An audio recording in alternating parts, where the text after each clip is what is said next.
Assalamualaikum dan selamat sejahtera. Saya ucapkan kepada Encik Badu Hisham.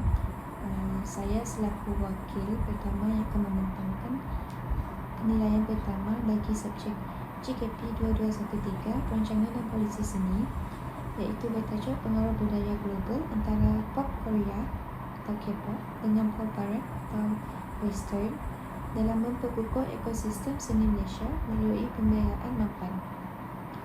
Untuk ahli kumpulan saya adalah Clarence Sariana Syafri, nombor matrik 106935, dan saya, Batasha Nabila binti Jamaluddin 10439.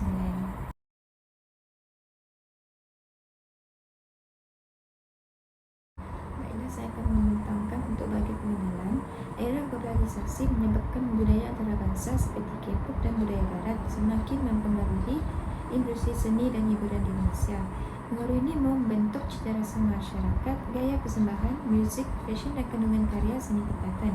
Walaupun budaya global membantu meningkatkan kualiti dan daya saing seni tempatan di peringkat antarabangsa, ia juga memberi cabaran terhadap pemeliharaan identiti budaya Malaysia.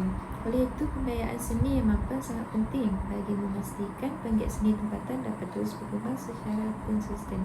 Sokongan kewangan yang stabil dapat membantu menghasilkan karya yang kreatif, berkualiti dan tidak terlalu bergantung kepada pengaruh luar. K-pop terkenal dengan sistem hiburan yang tersusun seperti latihan intensif artis, konsep kumpulan visual menarik dan pemasaran digital yang kuat.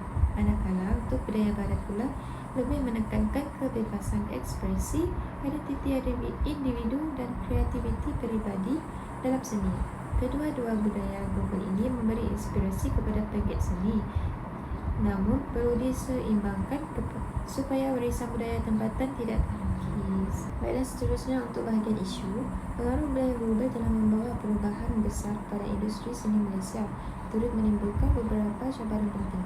Kehilangan identiti budaya tempatan kerana setengah penggiat seni lebih cenderung meniru gaya luar negara demi memenuhi permintaan pasaran. Unsur tradisional seperti bahasa, nilai budaya dan warisan tempatan semakin dipinggirkan dalam hasilan karya seni. Kebergantungan terhadap trend luar menyebabkan industri seni tempatan sukar membina identiti dan kekuatan sendiri. Generasi muda kini lebih terdedah kepada kandungan global melalui media digital, sehingga minat terhadap seni tradisional semakin berkurang. Seni tradisional seperti muzik etnik, teater rakyat dan kraftangan dianggap kurang relevan berbanding budaya popular moden.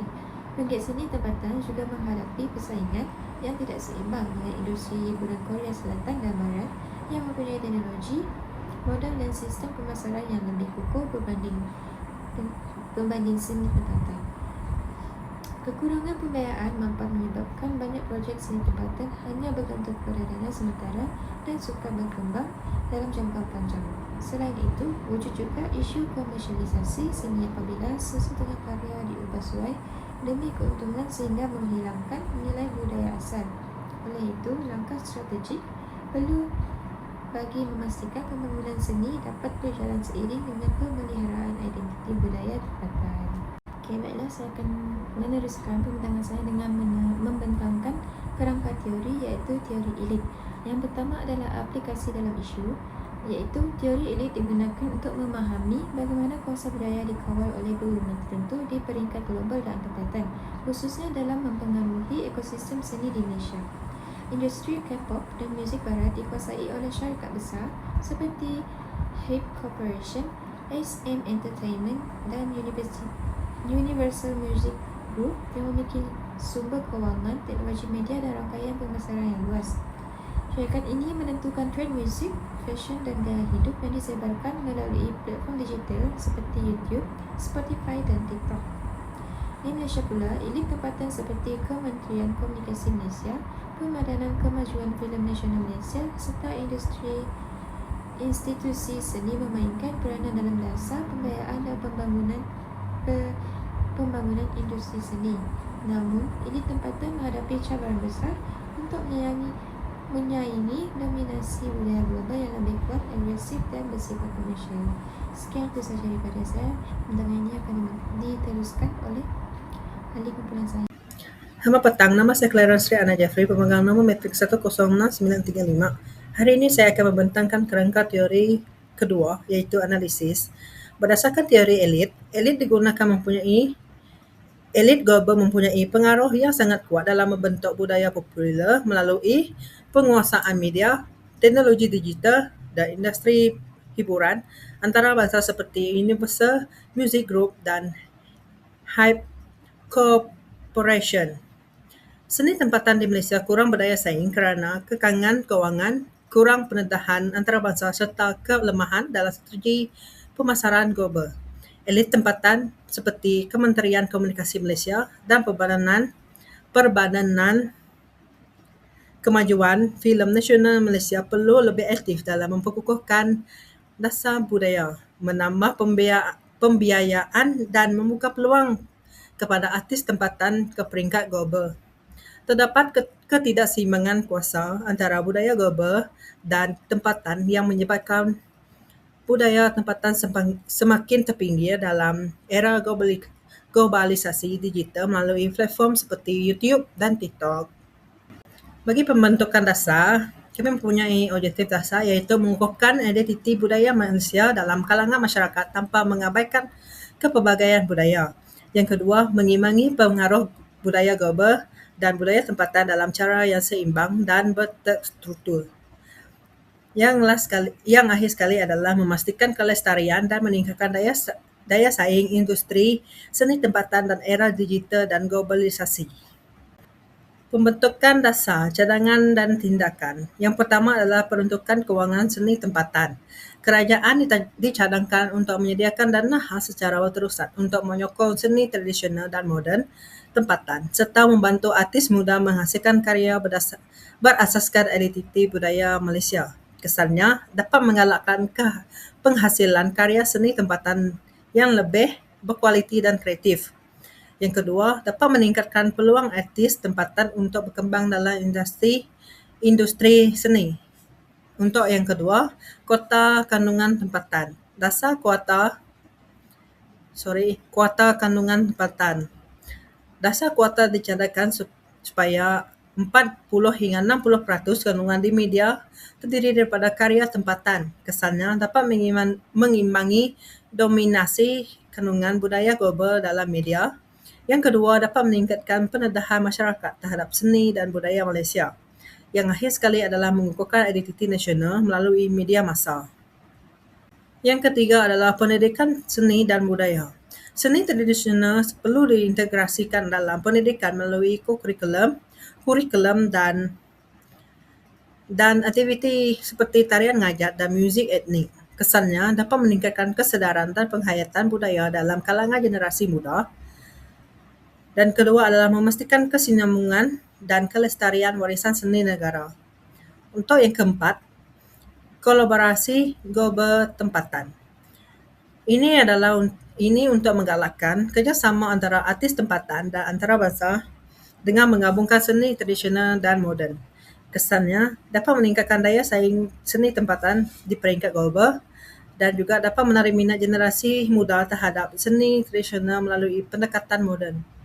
Akhir sekali, cadangan tindakan, promosi digital dan tempatan. Kempen digital digalakkan untuk mempromosikan seni tempatan melalui platform seperti TikTok, YouTube, dan Spotify. Kesannya dapat meningkatkan keterlihatan artis dan karya tempatan dan dapat memanfaatkan platform digital sebagai medium utama promosi budaya. Untuk pertimbangan etika, keadilan budaya kuota kandungan tempatan dilaksanakan secara seimbang tanpa menafikan hak karya antarabangsa. Yang kedua, kebebasan berkarya. Artis bebas menghasilkan karya moden dan kreatif tanpa had kepada unsur tradisional sahaja. Yang ketiga, kesaksamaan peluang. Pembiayaan seni diagihkan secara adil kepada semua golongan termasuk luar bandar dan etnik minoriti. Yang keempat, sensitiviti budaya dan agama. Kandungan seni perlu menghormati adat resam, norma sosial dan nilai agama masyarakat Malaysia. Akhir sekali adalah akses digital. Jurang digital bandar dan luar bandar perlu dikurangkan supaya semua golongan mendapat manfaat. Untuk 6.0 Keselarasan Budaya Kebangsaan 1971. Yang pertama adalah berasaskan budaya pribumi. Ini dapat memelihara seni tradisional tempatan seperti tarian, muzik dan warisan etnik. Yang kedua, menerima unsur budaya luar yang sesuai. Kolaborasi global tempatan membantu perkembangan seni tanpa menjejaskan identiti nasional. Yang ketiga adalah pengiktirafan nilai Islam. Kandungan seni perlu menghormati nilai Islam dalam norma masyarakat Malaysia. Kesimpulannya, dasar ini dapat menyokong pembangunan seni tempatan sambil mengekalkan identiti budaya dan nilai negara. Terima kasih. Untuk kesimpulan, pengaruh budaya global seperti K-pop dan budaya barat memberi kesan besar kepada industri seni Malaysia dari segi inovasi, kreatif dan daya saing antarabangsa. Namun begitu, pengaruh ini juga membawa cabaran seperti kehilangan identiti budaya, tempatan dan kebergantungan terhadap tren luar. Situasi ini dapat menunjukkan pentingnya usaha untuk mengekalkan keseimbangan antara globalisasi dan pemeliharaan budaya tempatan. Berdasarkan teori elit, budaya global banyak dipengaruhi oleh kuasa ekonomi, media dan industri hiburan antarabangsa. Oleh itu, kerajaan dan institusi tempatan perlu memainkan peranan lebih aktif dalam memperkukuhkan industri seni negara. Cadangan seperti pembiayaan mampan, kuota kandungan tempatan, pendidikan seni dan promosi digital dapat membantu memperkukuhkan ekosistem seni Malaysia. Dasar yang dicadangkan juga perlu mengambil kira aspek etika, keadilan budaya dan keselarasan dengan dasar kebudayaan kebangsaan 1971. Secara keseluruhan, pengaruh global perlu dimanfaatkan secara bijak supaya seni tempatan terus relevan, lestari dan mampu bersaing di peringkat global tanpa mengorbankan identiti budaya Malaysia. Sekian itu sahaja dari kumpulan kami. Terima kasih.